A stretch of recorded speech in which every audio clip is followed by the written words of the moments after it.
श्रीमद् भगवत गीता की क्लास में। तो कल हमने 4 पॉइंट चर्चा की थी, नहीं 34 तक चर्चा की थी, और इसके आगे 35 नंबर श्लोक से आज हम कंटिन्यू करेंगे। तो सबसे पहले मंगलाचरण करेंगे। नमो विष्णुपादाय कृष्णप्रेष्ठाय भूतले श्रीमते भक्ति वेदांत स्वामिनेति नामिने नमस्ते सारस्वते देव्ये गौरवाणी प्रचारिणे निर्विशेष शून्यवादी पाश्चात्य देश तारिणे जय श्री कृष्ण चैतन्य प्रभु नित्यानंद श्री अद्वैत गदाधर श्रीवासादि गौर भक्तवृंद हरे कृष्ण कृष्ण कृष्ण हरे हरे हरे राम राम राम हरे हरे। श्री श्री राधा माधव भगवान की जय, श्रीमद् भगवत गीता की जय, श्रील प्रभुपाद की जय।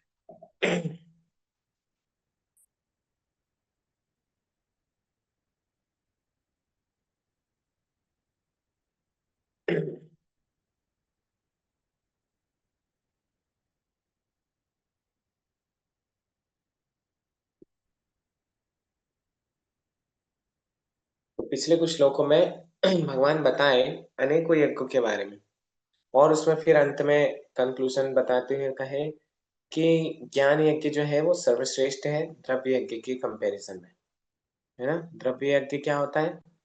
जो कि मटेरियल थिंग्स को इस्तेमाल करके भगवान की प्रसन्नता के लिए किया जाता है। यज्ञ मतलब वही है जो भगवान की प्रसन्नता के लिए हो। तो ऐसे द्रव्य यज्ञ होता है, ज्ञान यज्ञ होता है। तो इनमें ज्ञान यज्ञ सर्वश्रेष्ठ है, क्योंकि सारे ही यज्ञों का जो रिजल्ट मिलना चाहिए वो क्या होना चाहिए? ज्ञान यज्ञ, यानी ज्ञान मिलना चाहिए। अगर वो नहीं मिल रहा है तो मतलब वैसा द्रव्य यज्ञ हमारा विफल रहा। तो ऐसे भगवान ने बताया। तो फिर उस ज्ञान यज्ञ को कैसे प्राप्त किया जाए, यानी सच्चे ज्ञान को डायरेक्ट कैसे प्राप्त किया जाए? भगवान ने विधि बताई कि द्रव्य यज्ञ अगर करता है कोई, तो द्रव्य यज्ञ करके उसका जो सक्सेस का मीटर है वो ये है कि दिव्य ज्ञान की प्राप्ति हो। तो क्या ऐसा रास्ता है जिसके द्वारा हम बिना द्रव्य यज्ञ किए और दिव्य ज्ञान के रास्ते पर आ सकते हैं या दिव्य ज्ञान कर सकते हैं? तो ऐसा मान लीजिए कोई प्रश्न करे, तो इसलिए पहले ही भगवान ने बता दिया, तद्विद्धि प्रणिपातेन परिप्रश्नेन सेवया उपदेक्षयन्ति ते ज्ञानम ज्ञानिनस् तत्वदर्शिनः। तो अर्जुन, आप सीधे ही दिव्य ज्ञान को प्राप्त कर सकते हो। कैसे? आप गुरु के पास जाओ। हरे कृष्ण कैसे बोलती हरे कृष्ण कृष्ण हरे हरे हरे राम राम।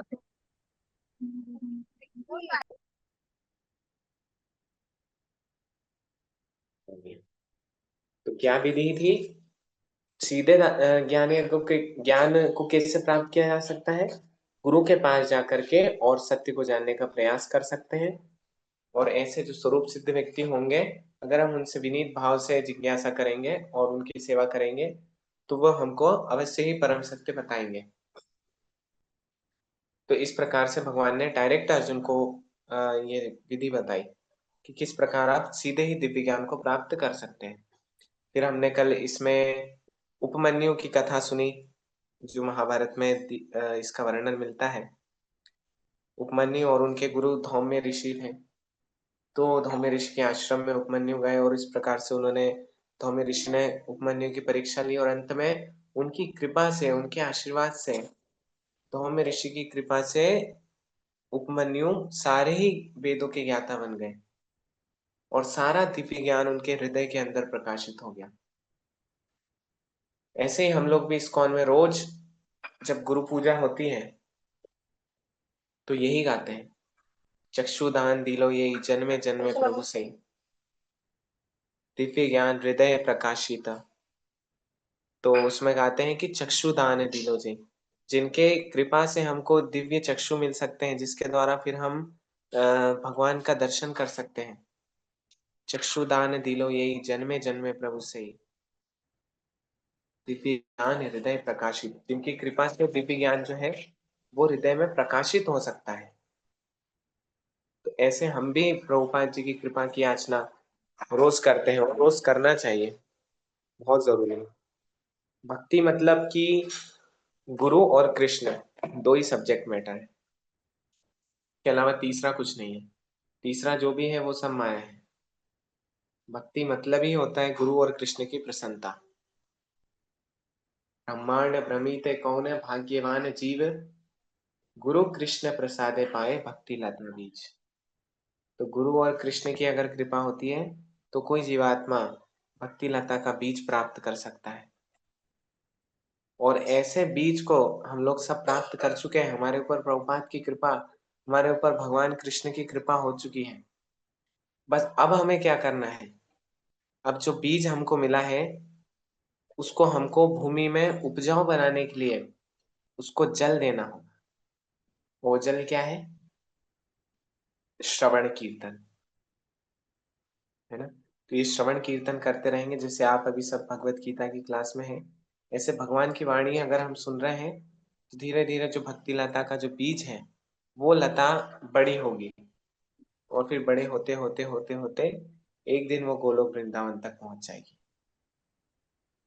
चलिए तो आगे 35 नंबर श्लोक से चर्चा प्रारंभ करते हैं। यज्ञात्वा न पुनर्मोहम् एवं यास्यसि पांडव, येन भूतानि शेषेण द्रक्ष्यस्यात्मन्याथो मयि। स्वरूप सिद्ध व्यक्ति से वास्तविक ज्ञान प्राप्त कर चुकने पर तुम पुनः कभी ऐसे मोह को प्राप्त नहीं होगे, क्योंकि इस ज्ञान के द्वारा तुम देख सकोगे कि सभी जीव परमात्मा के अंश स्वरूप हैं, अर्थात वे सब मेरे हैं। तो स्वरूप सिद्ध व्यक्ति क्या ज्ञान देगा कि सारे जीव जो हैं वो परमात्मा के अंश हैं। ठीक है, यहाँ से दो सिद्धांत बहुत क्लियर होते हैं कि सारे जीव भगवान के अंश स्वरूप है, मतलब कि कोई भी भगवान नहीं है। ठीक है ना। पहला तो ये कि कई लोग, कोई साधु महात्मा ऐसे जो अपने आप को ही भगवान बताते। पहला तो ये है कि जीव भगवान का अंश स्वरूप है, मतलब कोई जीव भगवान नहीं है, उसके ऊपर भी कोई है, जीव के ऊपर कोई है और वो है भगवान। और दूसरा, वो समान रूप से सबको देख सकेगा। जो वास्तविक गुरु होंगे वो ये दो चीजों से जरूर अवगत कराएंगे हमको। पहला तो कि जीवात्मा अंश स्वरूप है, भगवान का अंश है, और दूसरा कि सारे जीव जो है वो एक समान है। तात्पर्य, स्वरूप सिद्ध व्यक्ति से ज्ञान प्राप्त होने का परिणाम यह होता है कि यह पता चल जाता है कि सारे जीव भगवान श्री कृष्ण के भिन्न अंश हैं। कृष्ण से पृथक अस्तित्व का भाव माया, मां नहीं या यह कहलाती है। भगवान कृष्ण के से अलग होने वाला जो भाव है वो माया कहलाता है। माया का मतलब क्या होता है? माया मीन्स विच इज नॉट। माया मतलब होता है जो नहीं है, जिसका अस्तित्व नहीं है, उसको माया कहते हैं। जैसे हम लोग इस संसार में सुख ढूंढने का प्रयास कर रहे हैं, अलग अलग व्यक्ति में अलग अलग वस्तुओं में उलझ करके, और सुख को प्राप्त करना चाहते हैं, लेकिन वास्तव में इस संसार में सुख है नहीं। तो ये क्या है? ये माया है। माया मतलब जो नहीं है उसको ही माया बोलते हैं। कुछ लोग सोचते हैं कि हमें कृष्ण से क्या लेना देना है, वे तो केवल महान ऐतिहासिक पुरुष हैं और परब्रह्म तो निराकार है। वस्तुतः जैसा कि भगवत गीता में कहा गया है, यह निराकार ब्रह्म कृष्ण का व्यक्तिगत तेज है। कृष्ण भगवान के रूप में प्रत्येक वस्तु के कारण है।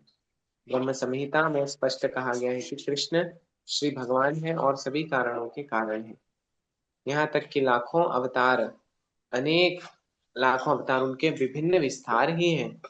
इसी प्रकार सारे जीव भी कृष्ण का अंश है। मायावादियों की यह मिथ्या धारणा है कि कृष्ण अपने अनेक अंशों में अपनी निजी पृथक अस्तित्व को मिटा देते हैं।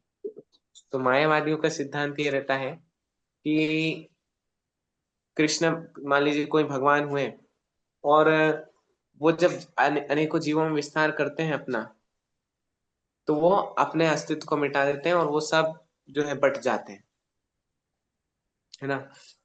और इसी को वो आगे चल के बोलते हैं कि भगवान ही हम सब में बट गए तो अब हम वापस भगवान भी बन सकते हैं।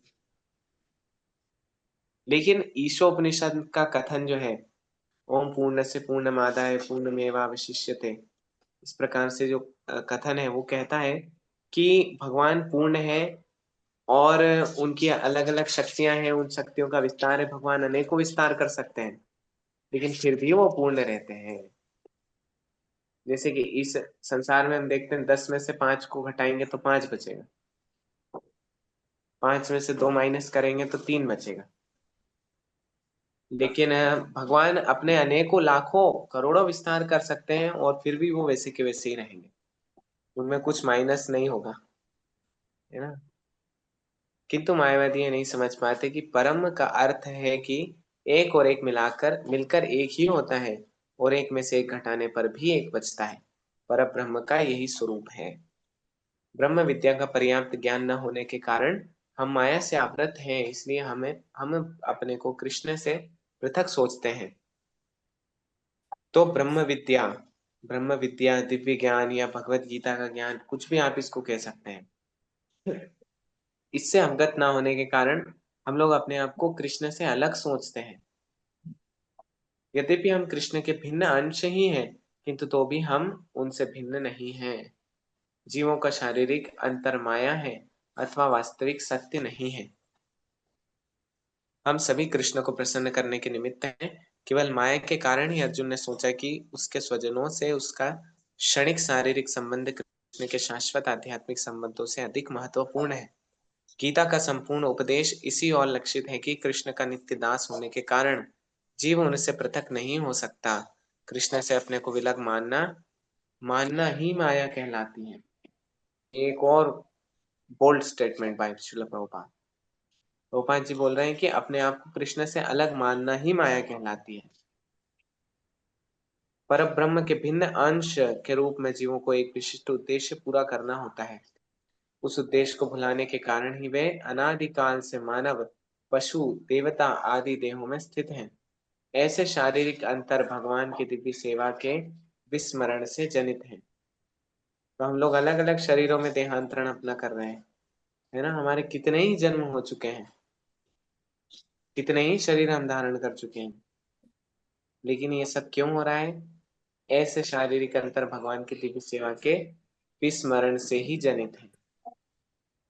ये सब क्यों हो रहा है? क्योंकि हम भगवान को विस्मरण कर चुके हैं, भूल चुके हैं हम। और इस मनुष्य जीवन में भी जो इतना दुर्लभ है ना, अगर हम उसको स्मरण नहीं रख पाए, उसको हम ठीक से यूटिलाइज नहीं कर पाए, फिर से जो हमारा जो संबंध भगवान से पुनः जागृत नहीं कर पाए, तो फिर से हमको ऐसे ही देहांतरण की प्रक्रिया का सामना करना पड़ेगा, अलग अलग शरीरों को धारण करना होगा। तो इसलिए फिर से ये चीज ना हो, तो हमको इस मनुष्य शरीर में पूरा जिम्मेदारी के साथ हमारे जो संबंध है भगवान के साथ, उसको हमको पुनः जागृत करना है। और ये बहुत सरल है, बहुत ही सरल है, बहुत बड़ा इसमें कोई कुछ डिग्री प्राप्त करने की जरूरत नहीं है, कोई परीक्षा कुछ टेस्ट देने की जरूरत नहीं है, बहुत सरल है। क्या है विधि पता है? भागवत और गीता का श्रवण कीजिए और आपको धीरे धीरे कृष्ण से अपना संबंध प्राप्त हो जाएगा, पुनः जागृत हो जाएगा। हम लोग जब भी कोई कष्ट में होते हैं तो जिनसे हमारा संबंध होता है उनको हम याद करते हैं ना। जैसे कभी तबीयत गड़बड़ हो जाती है तो माता जी पिताजी साथ में होते हैं, या कोई गृहस्थ है तो फिर पत्नी बच्चे उनकी देखभाल करते हैं। तो जिनसे हमारा संबंध होता है, जब दुख में होता है जीव, तो उनको याद करता है ना। ऐसे ही हम लोग हर क्षण, हर पल, सुख में या दुख में भगवान को क्यों याद नहीं कर पाते? क्योंकि हमारा संबंध नहीं है। और संबंध क्यों नहीं है? क्योंकि हम भगवान को जानते ही नहीं है, भगवान के कार्यों को जानते ही नहीं है।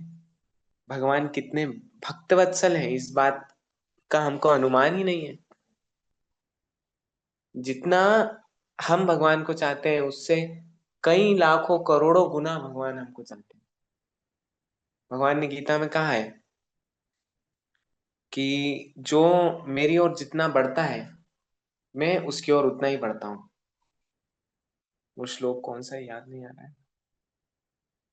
तांस तथैव भजाम्यहम्।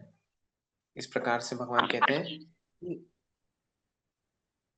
ये यथामम प्रपद्यन्ते तां तथैव भजाम्यहम्। जो मेरी जितनी परसेंटेज में शरणागति लेता है, मैं भी उसी के अकॉर्डिंग उसको रेसिप्रोकेशन करता हूँ, है ना, उसके साथ आदान प्रदान करता हूँ। लेकिन आपको पता है, जैसे हम हम कई कई जीवों को देखते हैं हमारे संसार में। चींटी भी एक जीव है और हाथी भी एक जीव है। तो आप मुझको बताइए कि चींटी का एक कदम चलना और हाथी का एक कदम चलना क्या बराबर है? अंतर है ना। चींटी एक कदम में कितना बढ़ पाएगी और हाथी बहुत ज्यादा बढ़ जाएगा। तो ऐसे ही भगवान जो है वो विराट है, भगवान बहुत महान है। हमारा उनको उनकी तरफ बढ़ना चींटी के समान चलना है, लेकिन भगवान का हमारी तरफ बढ़ना, भले ही कदम एक है, ये यथामाम प्रपद्यन्ते तां तथैव भजाम्यहम्। जो जितनी अनुपात में मेरी शरणागति ग्रहण करता है, मैं उतना ही आदान प्रदान करता हूँ। भगवान ने ये कहा है, फिर भी हमारा एक कदम चलना और उनका एक कदम हमारी ओर आना, इसमें बहुत अंतर है, लाखों का अंतर है। हम एक कदम थोड़ा सा बढ़ते हैं, लेकिन भगवान लाखों कदम हमारी ओर आगे आगे आ जाते हैं। और गीता में भगवान ने इसकी पुष्टि भी की है। 2.40 श्लोक, नेहा विक्रमनाशो अस्ति प्रत्यवायो न विद्यते स्वल्पम अपि यस्य धर्मस्य त्रायते महतो भयात्। भगवान ने कहा है स्वल्पम, अगर कोई थोड़ी सेवा करता है तो मैं महान भय से रक्षा करूंगा। तो ये पुष्टि हुई। तो इसलिए हमको ये नहीं सोचना चाहिए कि हम भगवान की ओर थोड़ा सा धीरे धीरे प्रोग्रेस कर रहे हैं, भगवान का भी हमारे लिए उतना ही धीरे धीरे प्रेम आ रहा है। अरे नहीं, आप कुछ भी नहीं करेंगे तो भी भगवान आपसे उतना ही प्रेम करते हैं, बल्कि ज्यादा ही करते हैं। आपने देखा होगा इस संसार में भी कि अगर कोई माँ बाप है और उनके 3 बच्चे हैं, दो तो अच्छे से काम धंधा करते हैं, लेकिन एक थोड़ा सा मूर्ख है, घर पे बैठा रहता है, कुछ नहीं करता है। माता पिता को ज्यादा चिंता उसकी होती है, उसकी ज्यादा केयर करते हैं। ऐसा इसलिए क्योंकि वो अपने आप में समर्थ नहीं है, वो माता पिता पर डिपेंड है। तो बस हमको कुछ नहीं करना, हमारे हमारा ये जीवन का लक्ष्य है, हम कृष्ण पर डिपेंड हो गए, डिपेंड हो जाए पूरी तरह से। अभी हम इंडिपेंडेंट बन करके और सुखी होना चाहते हैं, लेकिन बार बार ऐसे भावना से हम बार बार दुखी हो रहे हैं। तो केवल हमको भगवान पे अपने डिपेंडेंस को शो करना है, उनके प्रति शरणागत होना है। और कुछ कर ही नहीं सकते हम भजन इतना है ही नहीं।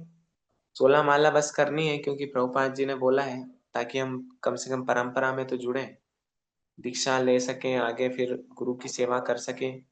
तो कुछ तो सेवा करनी ही है। लेकिन उसके बाद भजन में हमारा कोई ऐसे बल मानते हुए नहीं कि हम 16 माला करेंगे या 4 नियमों का पालन करेंगे तो भगवान को आना ही पड़ेगा हमको धरती पे दर्शन देने। नहीं, ऐसा नहीं है। वो केवल हमको मनुष्य बनाने के लिए है, उससे हमारे हृदय में भक्ति जागृत होगी। लेकिन अल्टीमेटली हमको भगवान की शरणागति स्वीकार करनी होगी कि कृष्ण मैं भजन कर पाऊं या ना कर पाऊं, यद्यपि हमको करना है, पूरा प्रयास करना ही है। लेकिन हम कर पाए या ना कर पाए, या पूरा प्रयास करने के बाद भी कृष्ण आप अपने स्वेच्छा से ही हमको दर्शन दे सकते हैं। इसलिए आप कृपा कीजिए, मैं आपकी कृपा पर ही निर्भर हूँ। इस भाव से अगर कोई आगे बढ़ेगा तो भगवान भी फिर उतना, उससे कहीं ज्यादा आगे बढ़ेंगे, है ना। तो ये सारी जो समस्या है ये क्यों है? हम भगवान से हमारा जो नाता है, संबंध है, उसको विस्मरित कर चुके हैं। और क्यों ये संबंध नहीं याद है हमको? क्योंकि हम भगवान के बारे में सुनते और बोलते नहीं है। तो धीरे धीरे आप जैसे भागवत की कक्षाओं में, भगवत गीता की कक्षाओं में अगर रेगुलर रहेंगे तो भगवान को जान पाएंगे। और जिनको जानेंगे, जिनके साथ जान पहचान होगी, उनके साथ ही हमारा संबंध बनेगा। फिर दुख होगा, फिर सुख होगा, जो भी होगा उसमें हम भगवान को याद कर पाएंगे। अभी हमारे रिलेटिव इन सब से हमारा संबंध होता है तो दुख में उनको याद करते हैं, सुख में भी जब कोई सुख होता है, शादी ब्याह होता है, तो उनको बुलाते हैं, उनको खिलाते हैं।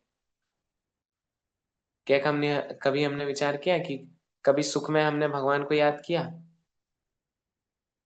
कभी नहीं किया। दुख में जरूर किया है, लेकिन सुख दुख में दोनों में हमको भगवान को स्मरण रखना है, और ये उनके साथ संबंध बनाने से होगा, और संबंध श्रवण और कीर्तन से बनेगा।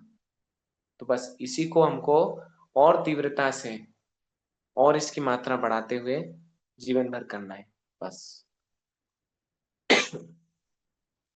तो आगे पढ़ते हैं। किंतु जब कोई कृष्ण भावनामृत के माध्यम से दिव्य सेवा में लग जाता है तो वह इस माया से तुरंत मुक्त हो जाता है।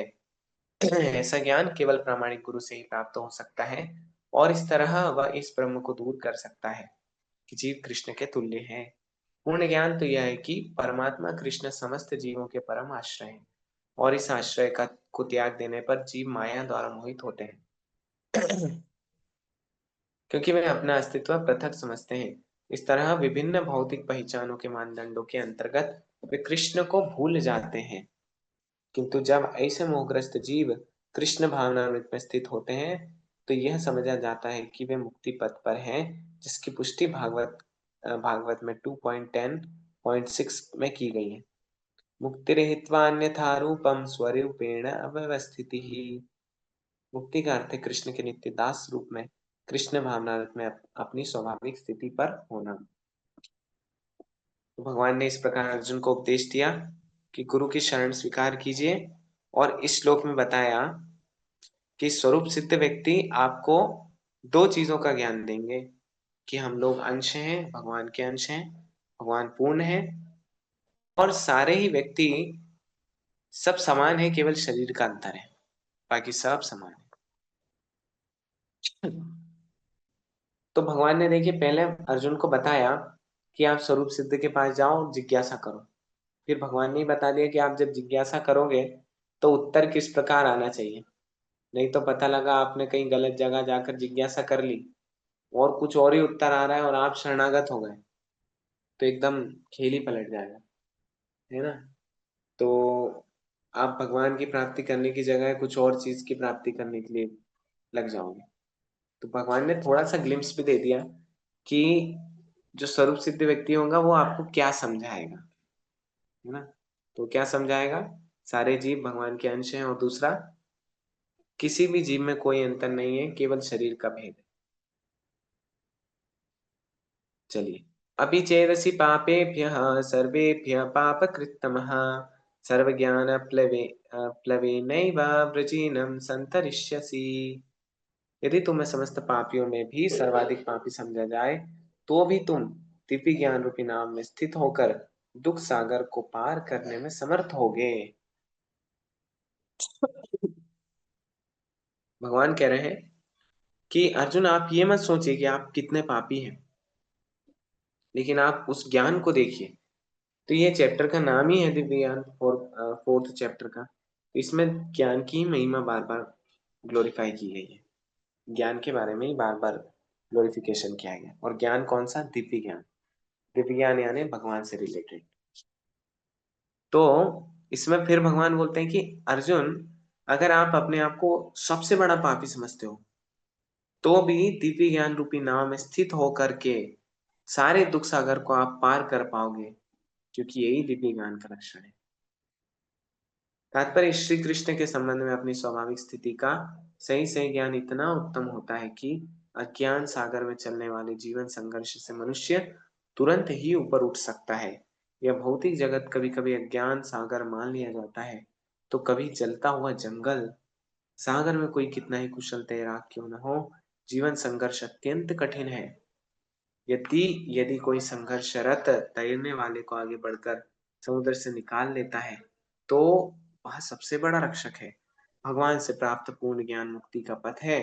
कृष्ण भावनामृत की नाव अत्यंत सुगम है, किंतु उसी के साथ साथ अत्यंत उदात्त भी। तो यहाँ पर बताया गया है कि जैसे हमने कल ही श्लोक में चर्चा की थी कि कल मॉर्निंग क्लास में, तो उसमें बताया गया था कि ये संसार कैसा है? धधकती हुई दावाग्नि के समान, है ना। जंगल में जैसे आग लग गई हो वैसा है। और अभी यहाँ पर बताया गया है कि सागर की तरह, भव सागर इसको बोलते हैं संसार को, तो दोनों से कंपैरिजन किया गया है। ऐसे जंगल में जब अग्नि लगती है तो बचने का कोई चांस नहीं होता। मान लीजिए आप जंगल के बीच में हैं, चारों तरफ भीषण अग्नि लगी है, बच के निकल पाना असंभव है। ऐसे ही कोई कितना भी कुशल तैराक क्यों ना हो, बहुत अच्छा स्विमर हो, तो स्विमिंग पूल को तो वो क्रॉस कर लेगा, या गंगा जी को या यमुना जी को भी क्रॉस कर लेगा, लेकिन सागर को क्रॉस नहीं कर पाएगा। तो वो तो वहां से केवल एक ही तरीके से निकल सकता है, जो कृष्ण भावनामृत की नाव है, अगर उस पर चढ़ जाए तो हम इस भवसागर से निकल सकते हैं। तो ये कृष्ण का जो ज्ञान है, अगर इसको कोई प्राप्त कर ले तो ये जीवन संघर्ष से मनुष्य तुरंत ही ऊपर उठ सकता है। और ये हम लोग देख सकते हैं, जिन जिन को ये भगवत गीता भागवत का ज्ञान होते जाता है, वो जीवन में बहुत ज्यादा संघर्ष नहीं रखना चाहते, उनका जीवन जो है बहुत सरल बन जाता है। उनकी उनकी विचारधारा इस प्रकार हो जाती है, सिंपल लिविंग हाई थिंकिंग, है ना, सादा जीवन उच्च विचार, ये जीवन शैली हो जाती है धीरे धीरे। जिस कारण से व्यक्ति जो व्यर्थ का श्रम कर रहा है ना, आज हम देखते हैं कितने ही लोगों को इतना श्रम करने में लगे हुए, दिन रात एक कर करके केवल पैसा कमाने में, वो इतने गरीब होते हैं कि उनके पास पैसे के अलावा कुछ नहीं होता, न भगवान की भक्ति होती है, न संसार में अच्छा कोई संबंध होता है। इतने गरीब लोग हैं वो, केवल उनके पास पैसा ही है। तो इतना गरीब हमको कभी नहीं बनना चाहिए। और रूप गोस्वामी भी कहते हैं, अत्याहार प्रयासश्च प्रजल्पो नियमाग्रह, है ना, जो सेकंड श्लोक है उपदेशामृत का, उसमें बोलते हैं कि 6 चीजें भक्ति का नाश कर सकते हैं, उसमें से एक है अत्याहार। अत्याहार मतलब जरूरत से ज्यादा संचित करना, जरूरत से ज्यादा इकट्ठा करना, इसको अत्याहार बोलते हैं। तो मनुष्य को जितनी जरूरत होती है उतना ही इकट्ठा करना चाहिए। बहुत ज्यादा अगर दिया है भगवान ने, तो वापस उसको भगवान की सेवा में दे देना चाहिए, तभी व्यक्ति खुश रह सकता है। लेकिन ये जो ज्ञान है, यही है कृष्ण भावनामृत का ज्ञान। और ये तब तक नहीं मिलेगा, तब तक व्यक्ति ऐसे जीवन संघर्ष में उलझा ही रहेगा, वो नहीं छोड़ना चाहेगा, क्योंकि जीवात्मा में इतना लोभ लालच काम क्रोध लोभ मोह भरा हुआ है कि जब तक कृष्ण भावनामृत की ज्ञान की तलवार से उसको काटेगा नहीं, तब तक ये अज्ञान में व्यक्ति डूबा रहेगा और दुख को प्राप्त होता रहेगा। और ये जो अभी हम कर रहे हैं, ये भगवत गीता पढ़ रहे हैं, ये अभी तलवार ही चल रही है हमारे हृदय के ऊपर। हमारे हृदय के अंदर जो भी गंदगी है वो सब निकल रही है, सब कट रही है।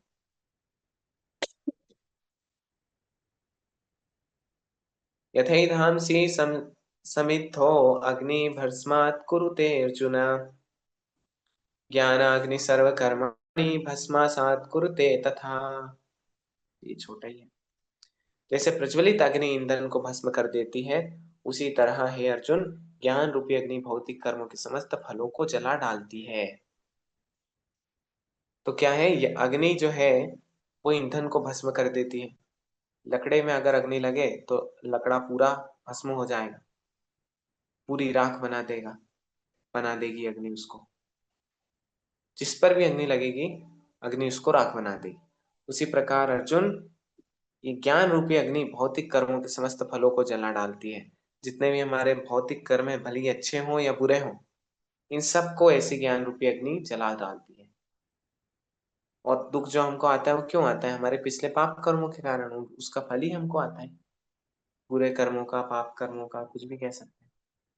तो जब हमें ऐसे दिव्य ज्ञान को प्राप्त होते हैं, तो हमारे ये सारे भौतिक कर्म को ये दिव्य ज्ञान जलाकर भस्म कर देता है, फिर हमारे जीवन में दुख नहीं आता। तात्पर्य, आत्मा तथा परमात्मा संबंधी पूर्ण ज्ञान तथा उनके संबंध की तुलना यहाँ अग्नि से की गई है। ये अग्नि न केवल समस्त पाप कर्मों के फलों को जला देती है, अपितु पुण्य कर्मों के फलों को भी भस्मसात करती है। करने वाली है। कर्म फल की कई अवस्थाएं हैं, शुभारंभ, बीज, संचित आदि, किंतु जीव को स्वरूप का ज्ञान होने पर सब कुछ भस्म हो जाता है, चाहे वह पूर्ववर्ती हो या परवर्ती हो। बृहदारण्यक, वेदों में बृहदारण्यक उपनिषद 4.4.22 में कहा गया है, उभे उभय वैश्य एते तरत्यमृतः साध्व साधुनी। मनुष्य पाप तथा पुण्य दोनों ही प्रकार के कर्मों फलों को जीत लेता है अगर व्यक्ति दिव्य ज्ञान को प्राप्त कर लेता है। तो यहाँ पर सीधे नाम तो नहीं लिया गया है, लेकिन ये दिव्य ज्ञान और कुछ नहीं है, गीता और भागवत ही दिव्य ज्ञान, इससे बड़ा कोई शास्त्र इस संसार में नहीं है। एकम शास्त्रम देवकी पुत्र गीतम, एको देवो देवकी पुत्र एव, एको मंत्रस्तस्य नामानि यानि, तस्मात् कर्तव्यम देवस्य सेवा। तो इसमें श्लोक में बताते हैं कि एकम शास्त्रम देवकी पुत्र गीतम, अगर केवल बात आए कि एक ही शास्त्र दुनिया में होना चाहिए, सबके लिए कॉमन एक ही चीज होना चाहिए, यूनिवर्सल स्क्रिप्चर, तो क्या होगा? तो कहते हैं एकम शास्त्रम देवकी पुत्र गीतम, एक शास्त्र है तो वो है भगवत गीता। एको देवो देवकी पुत्र एव, और अगर कोई एक देवता को मानना चाहते हैं या केवल एक ही इष्ट आराध्य जो सबसे सुप्रीम हो, पावरफुल हो, अगर उसको पूरी दुनिया माने तो वो कौन होंगे? देवकी पुत्र यानी भगवान श्री ब्रजेंद्र नंदन श्री कृष्ण होंगे। एको मंत्रस्तस्य नामानि यानि, अगर सब एक ही मंत्र चाहें कि सर्वश्रेष्ठ कौन सा मंत्र है, केवल हमको वही चाहिए, तो क्या होगा? नामानि यानि, ऐसे देवकी पुत्र का नाम। कर्तुम अपयस्य देवस्य सेवा, और एक ही की अगर सेवा करनी हो तो वो कौन होंगे? एक और एकमात्र भगवान श्री कृष्ण होंगे। तो ऐसे भगवान पूर्ण पुरुषोत्तम भगवान के द्वारा ये बोला गया भगवत गीता, ये कोई साधारण ग्रंथ नहीं है। हम लोग जो किताबें पढ़ते हैं दिन रात, ये भौतिक संसार में डिग्री या कुछ प्राप्त करने के लिए, तो उसको पढ़ते हैं, वो किसी सामान्य व्यक्ति के द्वारा लिखा गया है। कोई सामान्य व्यक्ति ने उसको एडिट किया है, उसमें क्या कह सकते हैं, उसके जो राइटिंग्स है या उसकी मनगढ़ंत बातें उसमें डली है, वो सामान्य व्यक्ति हैं, लेकिन ये भगवत गीता भगवान कृष्ण की वाणी है, इसलिए सारे स्क्रिप्चर में सर्वश्रेष्ठ है। तो इसको उसी भाव से हमको समझने के लिए हमेशा उत्साहित रहना चाहिए। ऐसी क्लासेस में रोज हमको उत्साह से आना चाहिए, है ना, समय से पहले आना चाहिए, उत्साहित होकर उत्कंठा से श्रवण करना चाहिए।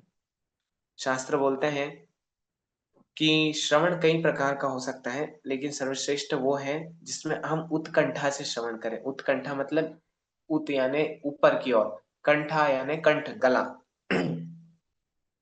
तो पहले जब कथा होती थी तो वक्ता ऊपर की ओर बैठते थे और जो श्रवण करता श्रोता है वो नीचे बैठते थे। तो नीचे बैठने वालों का सिर ऐसे नहीं होता था, ऐसे होता था, उत्कंठा से श्रवण करते थे। तो ये ऐसी उत्कंठा हमारे अंदर होनी चाहिए कि आज क्या चर्चा होगी, आज भगवत गीता में हम क्या सीखने वाले हैं, आज भगवान क्या बता रहे हैं। तो ऐसे उत्साह से रोज क्लास को हमको ज्वाइन करना चाहिए, ये मनोभाव होना चाहिए। तो खैर आप सब तो आते ही हैं रेगुलर, आप सबका यही मनोभाव है, इसलिए आप सबका बहुत बहुत धन्यवाद कि आज की क्लास में आप आए और हमने कुछ साथ में कुछ तात्विक चर्चा करने का प्रयास किया। तो धन्यवाद आप सभी का। अ, आही माता जी, अनिल प्रभु जी, भारती माता जी, दीपाली माता जी, हितेशी माता जी, कृष्ण बंधु प्रभु जी, नम्रता माता जी, निखिल प्रभु जी, पूर्णिमा माता जी, प्रहर्ष प्रभु जी, राघव कुमार प्रभु जी, रंजना माता जी, रौनक नागोरे माता जी, शैली माता जी, सुरेखा धाकड़ माता जी, स्वाति माता जी। धन्यवाद आप सभी का। इसमें बहुत सारे कुछ कुछ नए नए नाम हैं, तो थोड़ा सा इंट्रोडक्शन अभी कुछ थोड़ा समय है तो दे सकते हैं, अदरवाइज हम एंड करते हैं। तो इसमें आही माता जी को तो हम जानते हैं, दीपाली माता जी को भी जानते हैं, और रंजना माता जी ये नया नाम है, और रौनक नागोरे प्रभु जी। तो प्लीज आप थोड़ा सा अपना इंट्रोडक्शन दे दीजिए, कहाँ से हैं, हरदा से हैं